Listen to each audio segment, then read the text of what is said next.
Good morning. Welcome to the King's Report, the 6th month and the 20th day in the 16th year of Changi.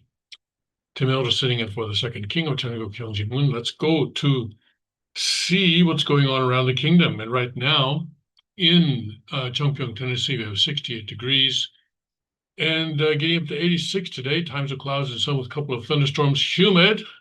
And tonight, 69, humid, again with increasing clouds. And in father's hometown, Cheongju, North Pyongan province in Korea, 86 degrees right now, mostly sunny. And it's interesting, it's mostly sunny because here it's actually dark. So Well, I guess, okay, Chungju is west of us, so I guess that makes sense. Okay. Sunny, 86 degrees, clear. Tonight, 68 degrees for a low. Tomorrow, high of 83. Tomorrow, clouds and breaks of sun with a couple of showers in the afternoon. Yeah. I had a hard time explaining to someone one time how um, the sun sets at different times within the same time zone. The further west you go within the time zone, the later the sun is going to set. And if you think about it, it's obvious, but uh,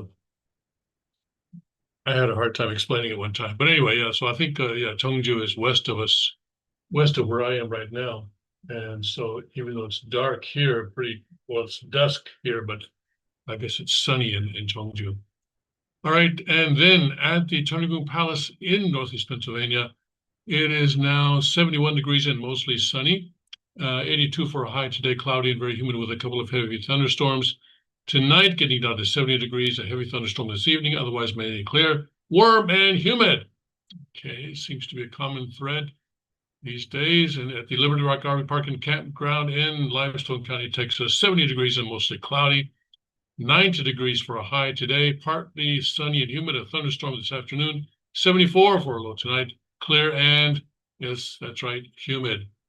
And at the palace in Suncheon, Korea, it is currently 78 and sunny. Suncheon, wait a second, Suncheon's not really west of us. But they say, all right, well, that's still okay. That's this was 10 minutes ago. Anyway, all right, they say sunny, so okay. We'll take their word for it. And sunny, 78 degrees, and tonight getting down to 70, if you can call it that. Tomorrow, cloudy with brief showers, a high of 84. At the Gunma Palaces in Japan, currently 85 and mostly cloudy tonight and uncomfortably humid. A couple of drenching showers late, 74 for a low tomorrow. 82, very humid with periods of rain, some heavy.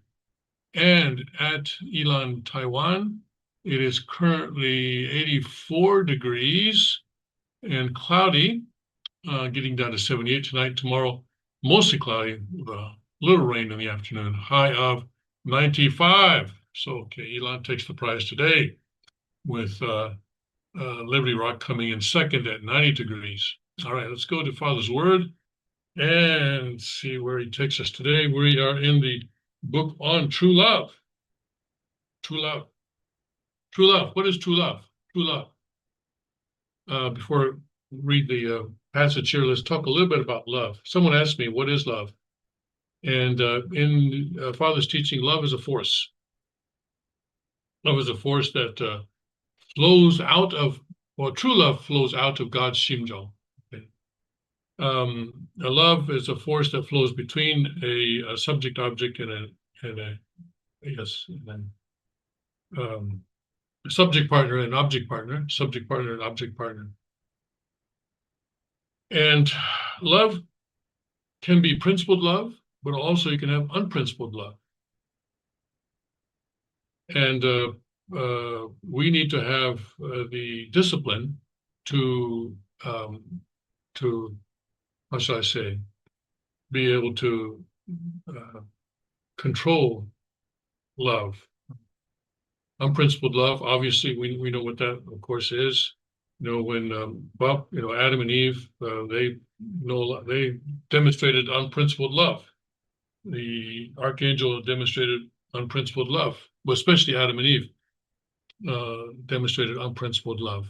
And sometimes people will demonstrate unprincipled love by having a sexual relationship outside of the heterogeneous marriage situation. So that's what love is. And true love, as I said, flows from Father God's Shimjong. Shimjong being the core of God's being. Okay.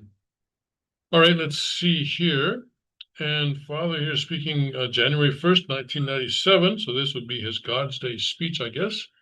Back in those days, God's Day was celebrated by the solar calendar, the Gregorian calendar.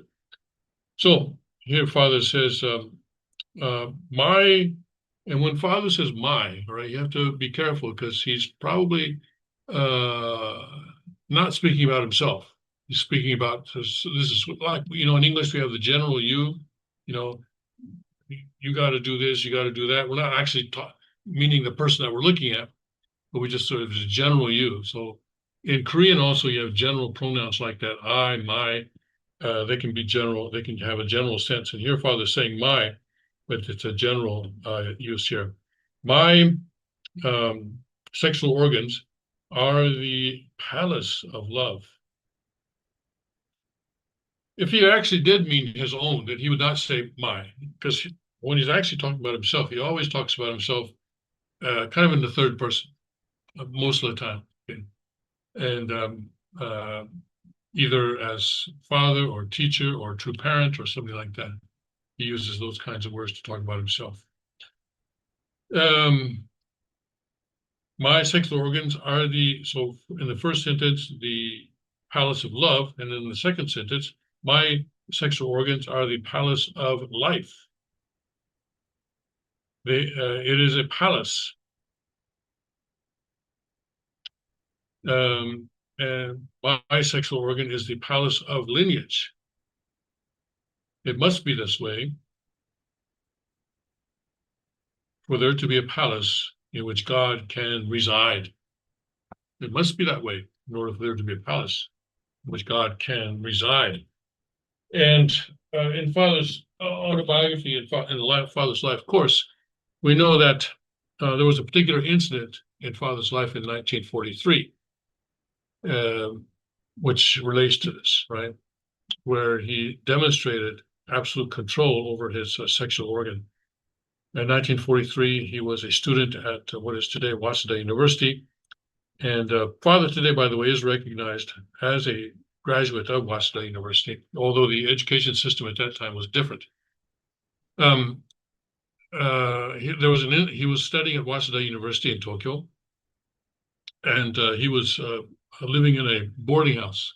He had a room in a boarding house, and the landlord of that boarding house had a daughter who was very beautiful. And this daughter decided that she wanted to have sex with this strong, handsome Korean man. And I've talked about this before, and but it's important for people to understand the social status of Koreans at that time. 1943, Korea had been annexed by Japan, so Korea became part of Japanese territory in 1910, after having lost their sovereignty over their foreign affairs and military affairs in 1905. And after that, Koreans were forced to adopt Japanese names and worship at Shinto shrines, etc. Basically, the idea of the Japanese government at that time was to Japanize Korea, so to speak, sort of to eliminate Korean culture, Korean language. People were required to speak Korean language. Even the police would go around at night, listening in through people's windows, outside of people's windows, to see if they could catch anybody speaking Korean inside the home. So they were forced to learn Japanese and to speak Japanese. And so Father, in this kind of situation, was studying in Japan, and he was so Koreans in Japan at that time were a kind of a second class citizen status, I think you could say. In some sense, it's kind of similar to the experience of Black people in the United States during certain times of our history. And this woman decided that she wanted to have sex with Father, and so she went into his room and took her clothes off and was lying in bed when he came home. And she said, "Well, I want to have sex with you." And he said, "Well," and this was a kind of a dilemma for Father, because if he refused her, then she could go out and say, "Oh, he tried to rape me, and I just barely ran away with my virginity intact," or something like that. And the police and the surrounding neighbors would most likely believe her and not him, and he would be in big trouble. So how to get out of this situation without compromising his absolute sex requirement with as the um, person who born as the Messiah, who was to begin his public mission in just 2 years' time after that. And so he told her, well, basically told her that he had erectile dysfunction. That he said, the way he put it was that, yes, I'm a man, but I cannot function as a man. Apparently is what he told her, according to him. And she says, well, I don't believe you. And he said, well, the conversation went on. And finally, in order to convince her, he actually allowed her to fondle his sexual organ. But he focused his energy so that it was not stimulated at all. And then she tried to stimulate it. It wouldn't stimulate. And so then she was convinced that he, in fact, did have erectile dysfunction. And she apologized to him for having embarrassed him like that and left the room. And that was the end of the situation. And that was an important turning point in Father's life as the Messiah, because it was at that point then that God said, okay, you've passed this test. And now I know I can trust you with all the women of the world. Now I trust that I trust you to treat all the women of the world as your sisters, as your daughters, and lead them into salvation. And right now, the Family Federation is portraying Father as some kind of a promiscuous man, but obviously that's not the case. He already demonstrated that he had absolute control over his sexual urges back there in 1943 this was when he was 23 years old. So, but the Family Federation is really defaming Father by describing him in that way. All right, so he says that our sexual organs are the palace of love, life, and of lineage, and so that they're precious, and we need to treat them as such. Because of the fall, sex became known as something that is very mean, and mean in the sense of being very dirty and low class. But actually, the sexual organs are the holiest part of our body. And as Father has pointed out, that's why they are sort of in that place between the legs where they can be protected. And he also goes into a big sort of explanation of why they are located near the anus. I don't have that on me right now, but perhaps we'll run into it at some future time. Maybe God will lead us to that quotation at some future time. All right, so let's see what's going on. Okay, let's see what's going on. Yes, so yesterday was the anniversary, the first year anniversary of J13, July 13th. In other words, a year ago yesterday was when President Trump came within a fraction of an inch of being assassinated in Butler, Pennsylvania. And here's the photograph of that time. I'm sure you have seen this photograph. There he is with blood on his face, but with his fist in the air and a strong expression. He's not showing any fear at all. He's showing bravery and a fighting spirit. And this is why this man was elected, and this is why he's going to go down in history as one of the great presidents of the United States, along with Washington, Lincoln, and so forth. Okay. So he recalled, or he sort of issued a statement yesterday. President Donald Trump said on Sunday that he believes divine intervention spared his life for a righteous purpose during the July 24 assassination attempt at his campaign rally in Butler, Pennsylvania, as the nation marked 1 year after the harrowing attack. And this is true. God did spare his life for a righteous purpose. But I hope that he can remain humble, though, because we cannot assume what that purpose might be. Now, in order to really know that purpose, it would be best if he could connect with the lineage of the Messiah, with the lineage of the true parent. In other words, with the second king of Chandragupta, Kyongjin-mun. And the second king would tell him very clearly, your purpose is to bring down the Chinese Communist Party. That is your purpose. The immigration, all that, that's great. And that also has something to do with it because I think maybe we can get to an article later on that recently there's been a surge in illegal crossings by Chinese. So immigration has something to do with it. Also, this law about not allowing Chinese citizens to own certain farmland or something like that, especially near bases. That also has to do with it. And the tariffs also have something to do with it. But they all have to result in the downfall of the Chinese Communist Party within President Trump's term. But before January 2029, when he leaves the White House, he needs to bring down Chinese Communist Party. That is the righteous purpose for which he was saved by God. Right. So let's not get too deflected on, Epstein and all that. That's also important, of course, but it's not the CCP. Epstein is not the CCP. And Ukraine, of course, is also a distraction in a sense, but we're going to see in a minute, though, that actually Ukraine and China are tying in, and Trump is tying them in, which I think is interesting. But anyway, it's the CCP, and that's the ball that we have to keep our eye on, and Trump has to keep his eye on. He cannot be distracted from that ball.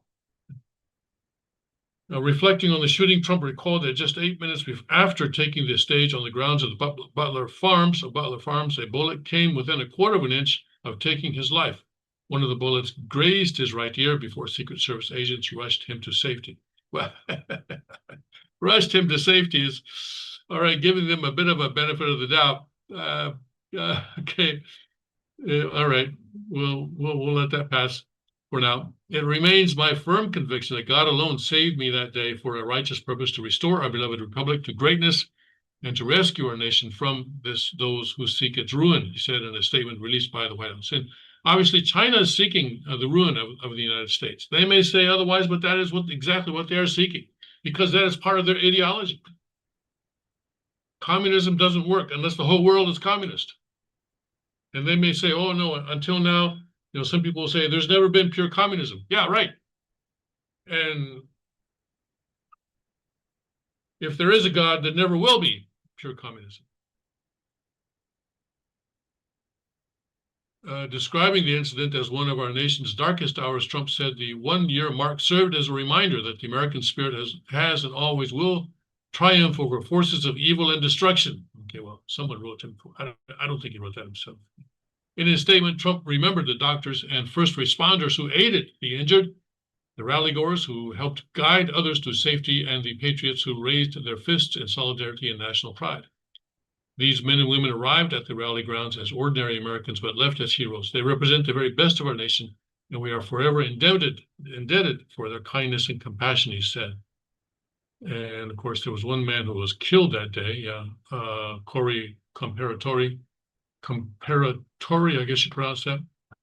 And he said, the world will never forget the tragic loss of Corey Comparatori, a firefighter, veteran, and devoted husband and father. He said, he died a hero, and we are eternally grateful for his inspiring love, valor, and faithfulness.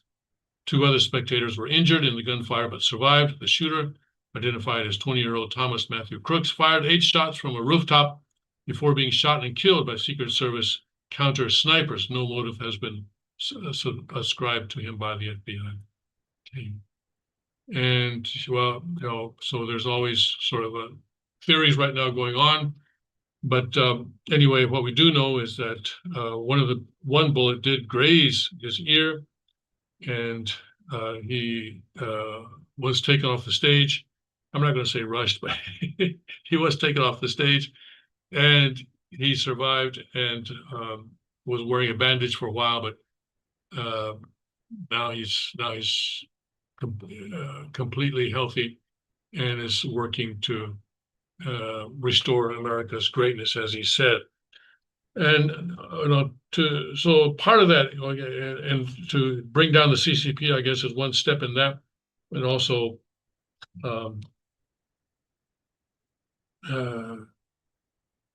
restore America's position in the world. And if America could get back to 1945 or the late 1940s, which it's impossible, but we can get close. And by that I mean that in late 1940s, America had a Christian foundation. It represented Christianity in the world. And yes, there were problems. There was racism, and the Little Rock school thing had not yet happened. It was in the 1950s. So America had serious problems, but at least in some ways, America was representing Christianity in the world and was in a position to govern the world based on Christian morality and ethics. America was the only country with nuclear weapons at that time, but unfortunately could not connect to the Messiah. And so the opportunity to establish God's kingdom between 1945 and 1952 was lost. But I think we're sort of coming full circle. We're coming full circle. Not that I believe in time identity. In principle, we study time identity, right? Going from Adam to Abraham, Abraham to Jesus, and Jesus to the second coming. And people try to put together time identities for more recent history, but it's important to remember that the goal of time identity was first the coming of Jesus, and then after that, the coming of the second coming of Jesus. And once that's established, there's no more reason for there to be time identities. But I think, in a sense, though, we are coming full circle in that things are aligning again for the second king of Chandragupta and his brother to be in a position to be catapulted basically into positions where they can have influential input into the direction of America and also into the direction of the world. And I think the conditions that the second king is setting right now in Taiwan are certainly going to lead to that. We'll have to see how things develop, but things are going to change very rapidly over the next months and years, and not a lot of years either. So right now, so today, President Trump is going to make a statement on Russia. And we don't know exactly what he's going to say, but we do know that he's going to be talking about sending weapons now to Ukraine, which he was talking about already on Friday, right? He was already talking about that on Friday, and we covered that already. And a little more detail this morning. He's going to be sending Patriot missile systems to Ukraine, and he says that the EU is going to pay. EU or NATO, is it? Anyway, I see here in the Epoch Times that apparently EU is going to pay. All right. And as I said on Saturday, he did tell us that Mexico was going to pay for the wall, right? Anyway, somebody's going to pay for it. You and me, you bet. Eventually, it's going to be you and me. President Donald Trump said on July 13th, that's yesterday, Sunday, that the United States will deliver Patriot air defense missiles to Ukraine, with the European Union covering the cost amid the ongoing war between Russia and Ukraine. I hope the EU got the memo on this. I don't know. Speaking to reporters at Joint Base Andrews, Trump said the U.S. will not bear any costs of the weapons for Ukraine. All right. Okay. We basically are going to send them various pieces of very sophisticated military equipment. I haven't agreed on the number yet, but they're going to have some because they do need protection. But the European Union is paying for it. We'll send them Patriots, which they desperately need. Trump criticized Russian President Vladimir Putin for continuing to launch attacks against Ukraine, despite previously signaling support for ending the war that has been ongoing since February 2022. Putin really surprised a lot of people. He talks nice and then bombs everybody in the evening. There's a little bit of a problem here, a problem there, and I don't like it, he said. And Ukrainian President Zelensky alleged that Russian forces fired more than 1,800 drones, over 1,200 guided aerial bombs, and 83 missiles of various types on Ukraine cities over the past week. Zelensky stated that his nation's interceptor drones have shot down hundreds of drones used by Russian forces in the past week. The Russians are intensifying terror against cities and communities to increasingly intimidate our people, the Ukrainian leader stated in a July 13 post on social media platform X. Zelensky said he has been in talks with international partners to scale up the use of interceptor drones to respond, etc., etc., etc. All right. Okay. And then also the special envoy to Ukraine and Russia, Keith Kellogg, arrived in Kyiv on Monday to discuss security and sanctions against Russia, the head of the Ukrainian presidential administration said. And okay, all right, so we'll see what he says. President Trump is going to be speaking later today, I imagine. Okay, we'll see what he says. Okay. And then let's see here. Okay, so related to this, senators offered Trump a sledgehammer to end the Ukraine war. Okay, we'll see what that's about.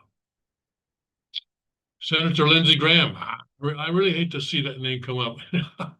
Because Lindsey Graham is he's always promoting war. He loves war.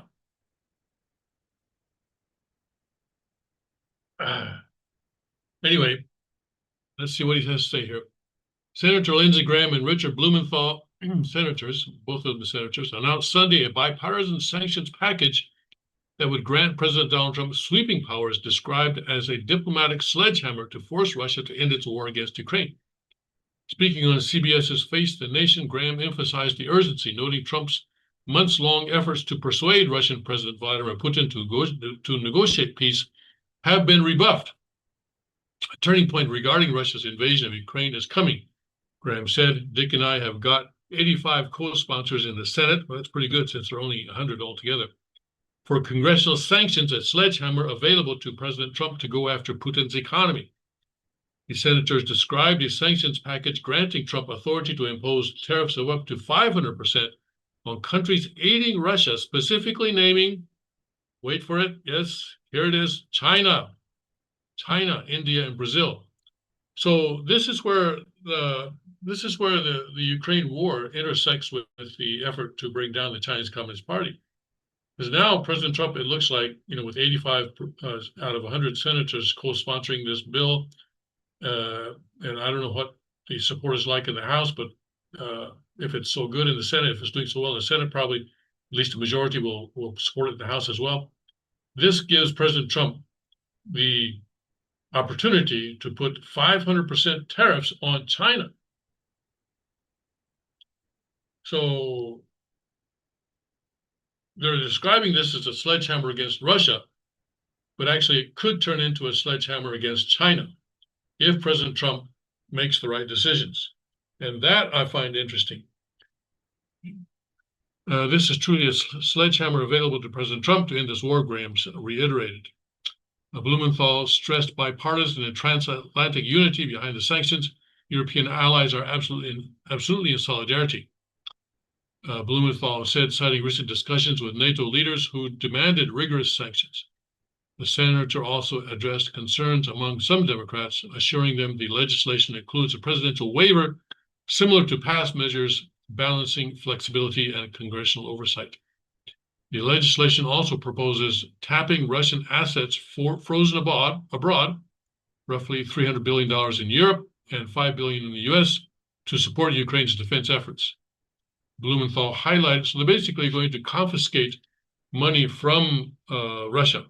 So far, they've frozen the assets, but now they're going to basically confiscate those assets and give them to Ukraine to use for their, well, Ukraine is an extremely corrupt country, so who knows what they're going to be used for. But the big thing is, though, that Russia is not going to get them back.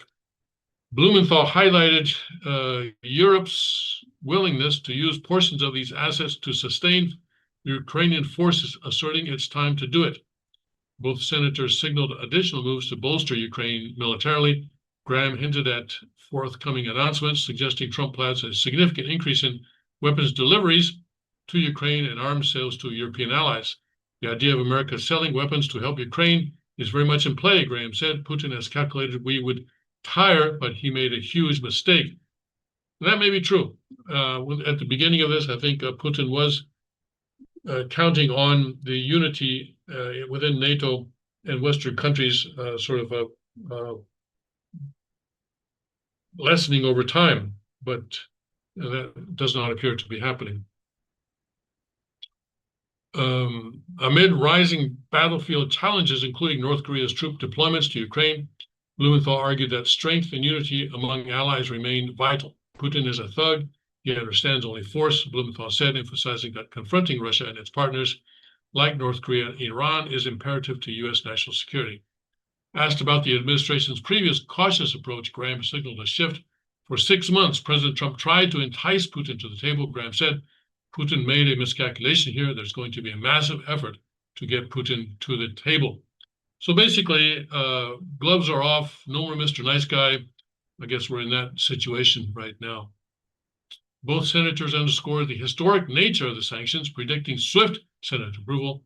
Graham issued a pointed warning to countries aiding Russia, China, India, and Brazil. You're about to get hurt big time if you keep helping Putin.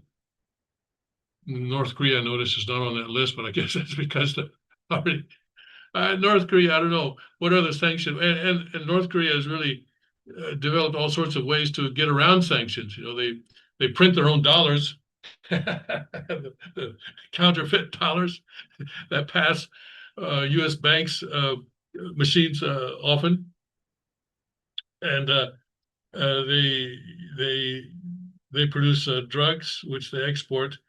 And of course, they have their cyber team that is always stealing, cyber, cyber coins off of exchanges. So North Korea is a special situation. They're a very special situation. All right, let's see here. And by the way, they now have a big beach resort, right? We need to really express the strength of the United States because only strength can get Putin to the table, Blumenthal said. Well, they may have a point now. They may have a point. Yeah.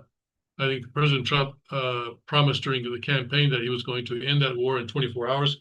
He said, I don't even have to be inaugurated. All I have to do is be elected, and I can solve that war in 24 hours. That's what he said. Hasn't really worked out that way, has it?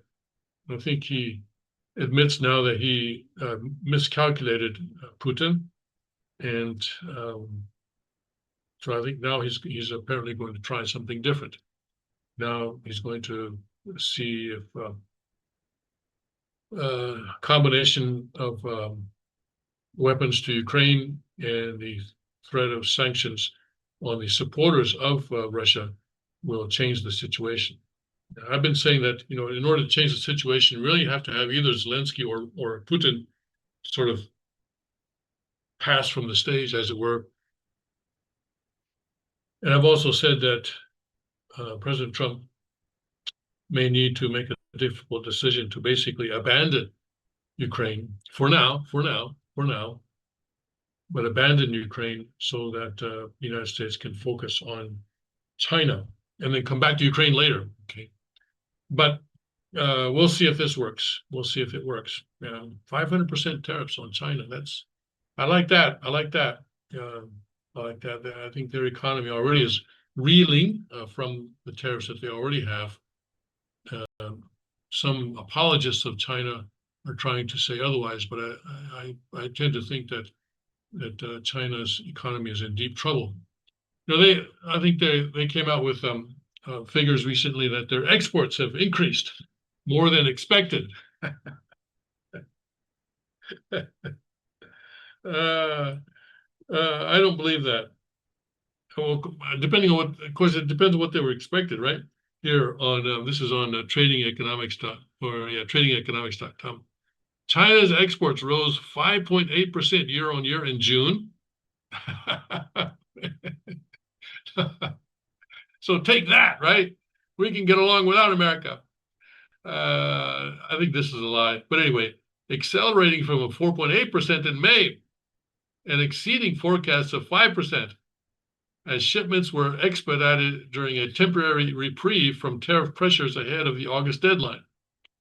And also, they're exporting a lot more. They were exporting a lot more to Vietnam and then transshipping them to the United States. And I think the United States has kind of blocked that loophole now.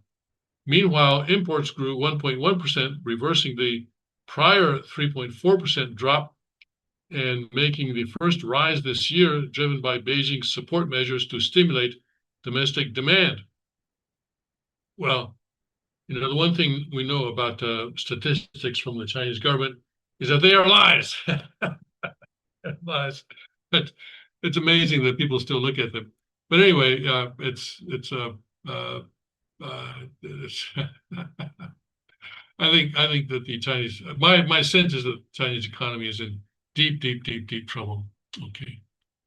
Now, let's see here. By the way, speaking of economy, not that U.S. statistics are 100% reliable either, right? For example, tomorrow, Tuesday, we're going to be getting some information about the inflation for last month, that'll be for June.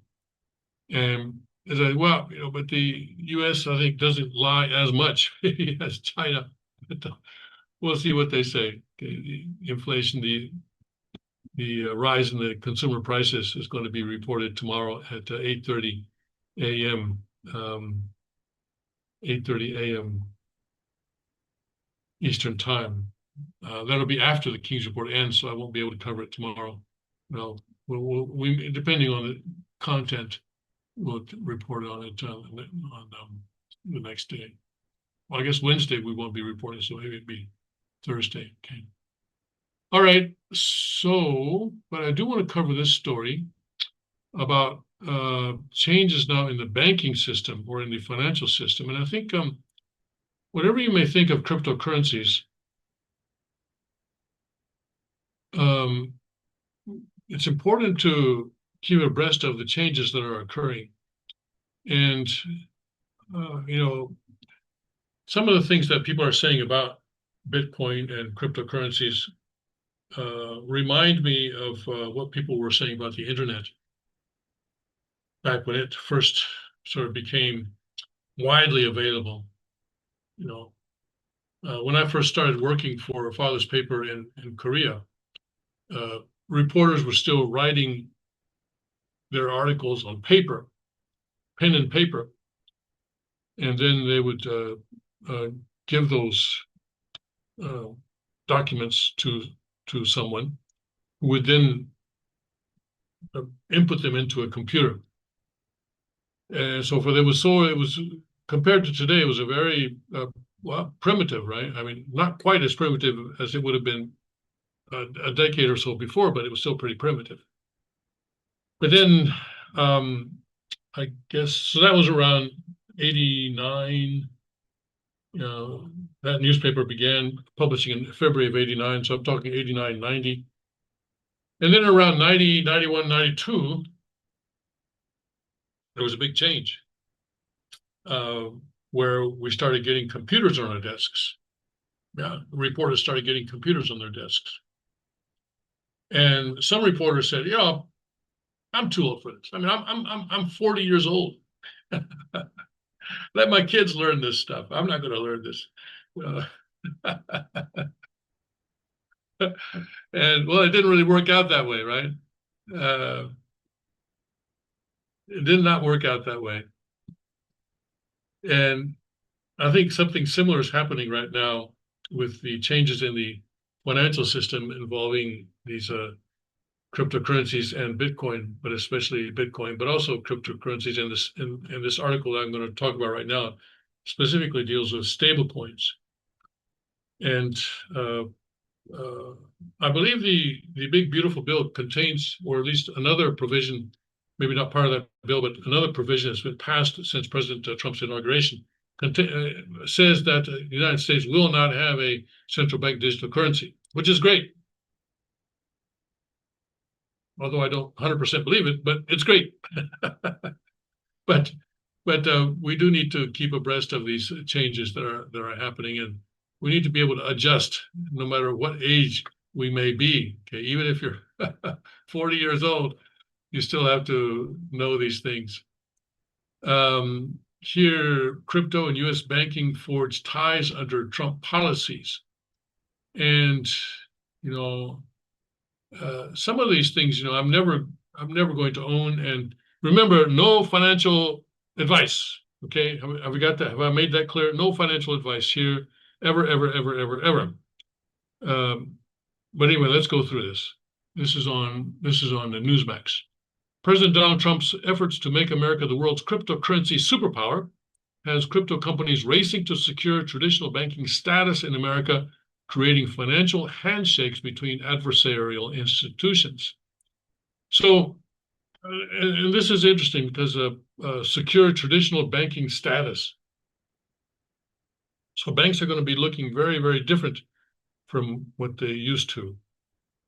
Among the companies seeking to capitalize on Trump's crypto-friendly regulatory environment are Ripple, Circle, BitGo, and Kraken, the Financial Times reported. It's a natural convergence, Kraken co-CEO Arjun Sethi told the Times, noting plans to launch debit and credit cards along with its crypto exchange platform. And listen, as I mentioned, North Korea has become very good at stealing cryptocurrencies off of exchanges. And put this down not as financial advice, but as life advice. Okay. Not financial advice. But if you do purchase Bitcoin or cryptocurrencies, don't leave it on an exchange. Don't leave it on an exchange for the North Koreans to come along and take it from you, okay? Or anybody else, but especially, I think a lot of the stealing of these currencies off of exchanges takes place by the dedicated team that is working day and night.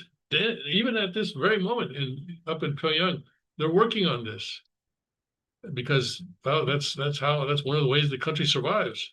I mean, somebody's got to pay for all of Kim Jong-un's Mercedes, right? So New York's stablecoin company Circle seeks to join Anchorage Digital as the only companies with national banking charters from the Office of the Comptroller of the Currency, the federal regulator for financial companies. Now, stablecoin, although, okay, again, not financial advice, but, okay, but let's do remember some things about stablecoins. Stablecoins are issued by private companies so far. Okay, right now, we don't have governments issuing stablecoins. So, and that's another whole can of worms, but anyway, right now they're issued by private companies. Circle issues a stable coin. It's not the biggest one. Tether is the biggest one, and it's issued by a private company. And that Tether's company is not even headquartered in the United States.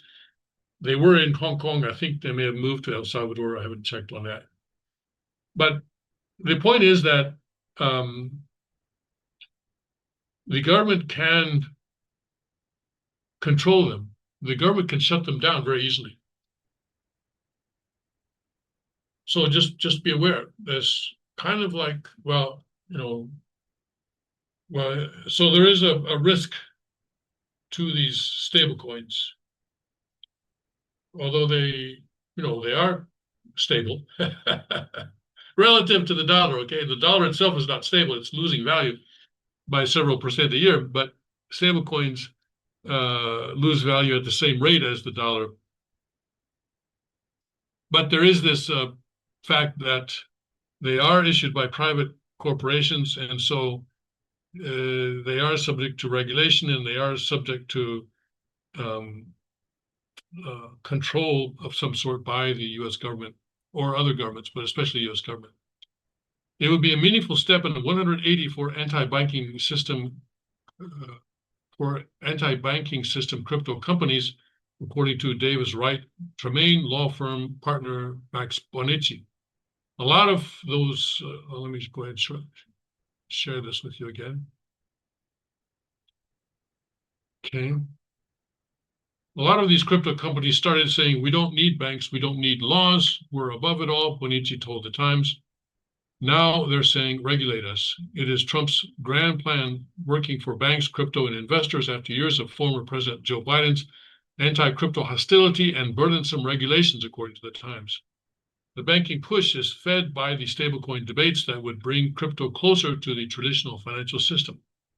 It really does open up the U.S. financial markets to basically allow for stablecoins, Pillsbury Law partner Adam Chernichaw told the Times. Stablecoins are used by traders to track national currencies prices, allowing them to move between foreign currencies and crypto.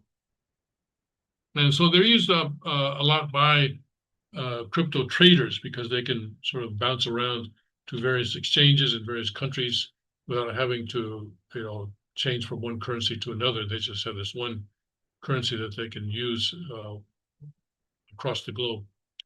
Trump and Congress are pushing for the Genius Act to set the regulatory standards for stablecoins, tying them closely to the U.S. Treasury bonds, the Times reported.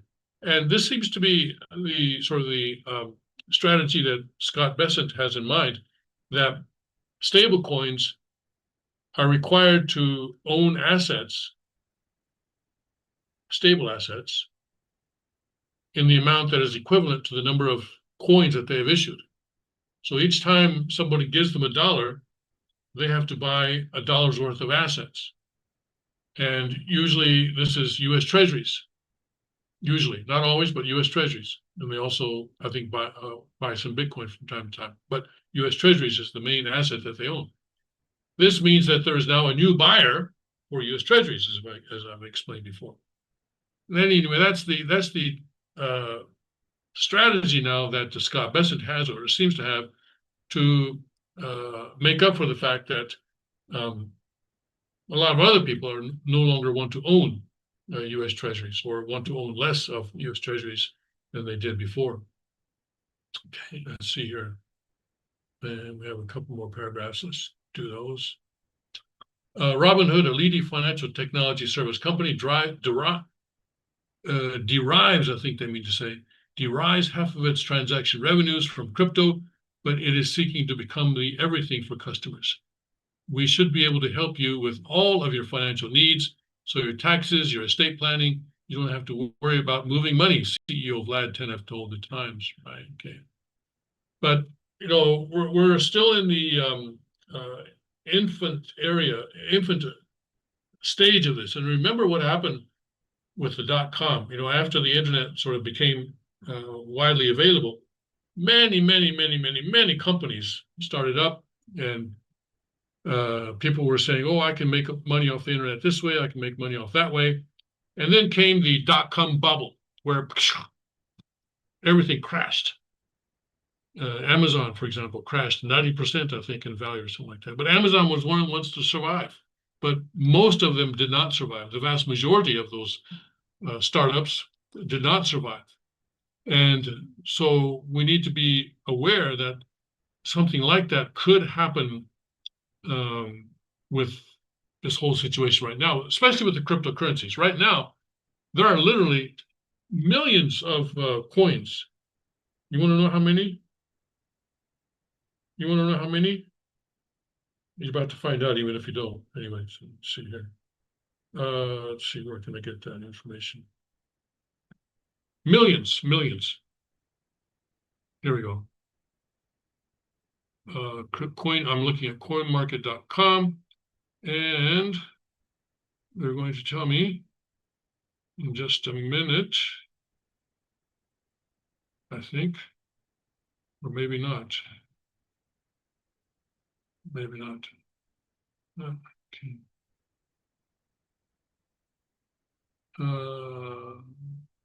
Guess not. Okay.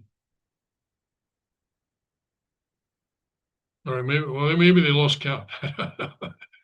Maybe they lost count, but it's really in the millions. Okay, here we go. There are 831 exchanges, and come on, 831 exchanges. Anyway, it's a lot. It's a lot. It's taking too much time to come up. We'll give them just 5 more seconds. 1001, 1002, 1003, 1004, 1004.5. Yeah, it's not coming up. Okay. All right. So anyway, there are millions, and the vast majority, I mean, when I say vast majority, I'm talking about 99.9% are garbage. And so you need to really do your own homework. Do your own homework, DYOR, and make sure that you study very carefully the thing that you are interested in before you actually put any of your money into it. That's not financial advice. That's just life advice. Okay, DYOR. Yeah. It's more important than ever. Okay. All right, let's see here. Let's look at some headlines in the minutes that we have left. Okay, let's look at Newsmax headlines.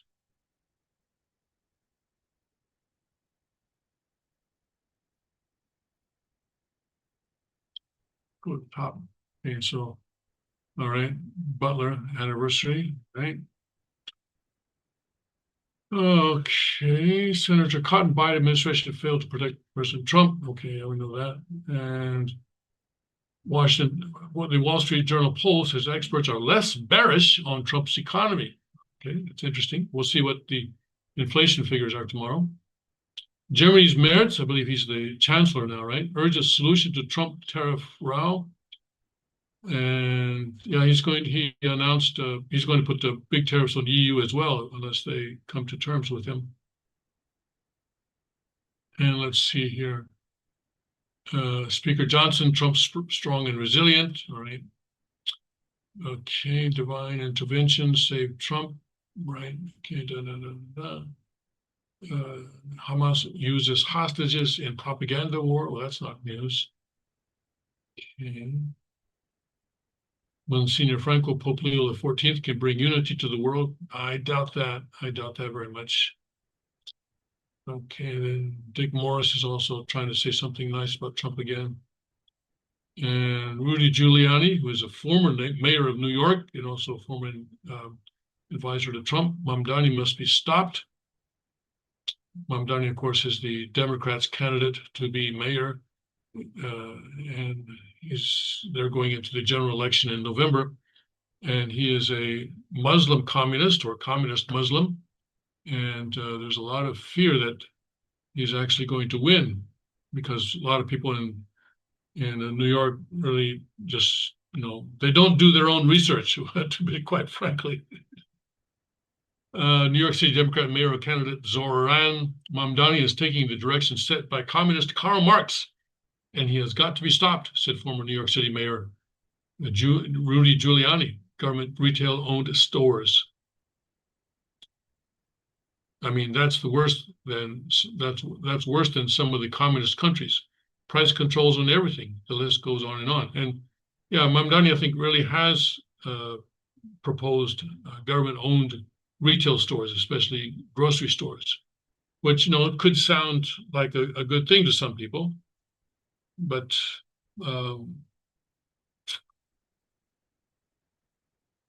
unfortunately, a lot of people are not very economically literate, I guess is the word that we could say politely.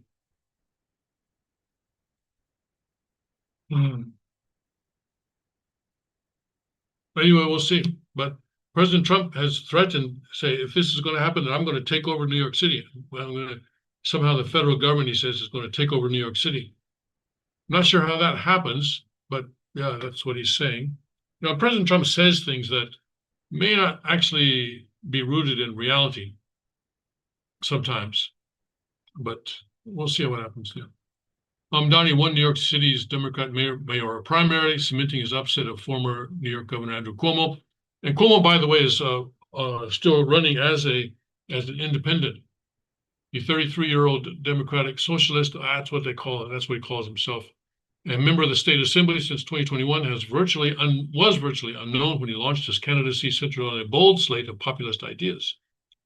He will now face a general election field that includes incumbent Mayor Eric Adams, as well as independent candidate Jim Walden and Republican Curtis Sliwa. Oh, okay, I thought that Cuomo was going to run as an independent. Maybe, has he not done that? Okay. My inclination would be that Curtis could beat Mamdani, said Giuliani. Those three men, whatever you think their failings are, they're like Abraham Lincoln against Mamdani, he told Newsmax. All right, we'll see. We'll continue to follow this, but this, we still have just under 4 months until the general election in November. So there's a lot of time for things to happen. Okay. All right, let's see what else we have from Newsmax.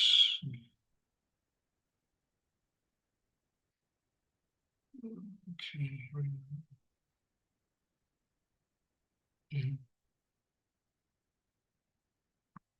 I think somehow, well, I don't know. He may.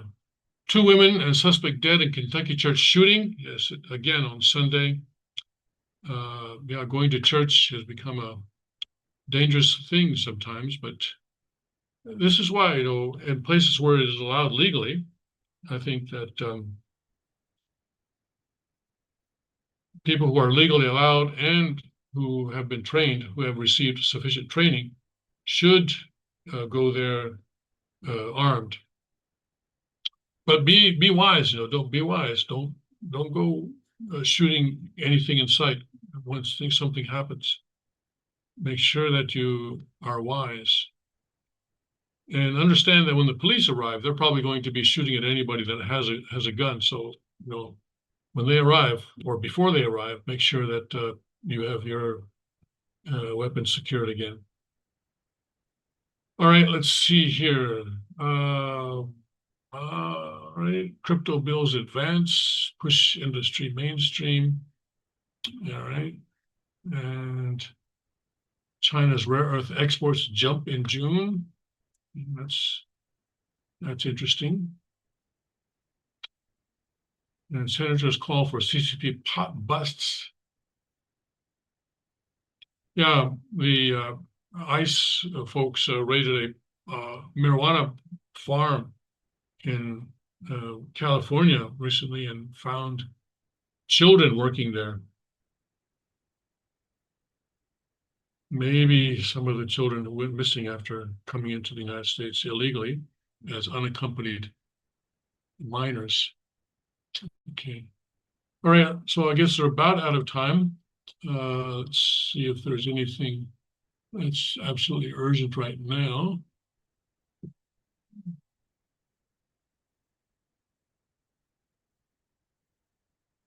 Okay. All right. Okay. Has President Trump spoken already? I don't think.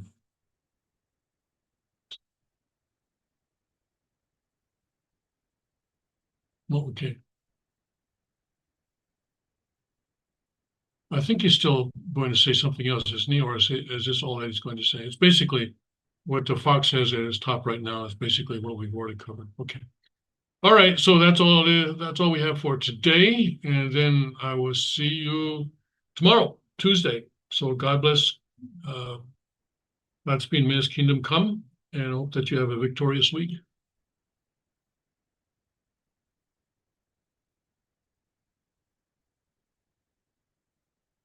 Okay, I'll go ahead and leave the meeting. I guess we're offline.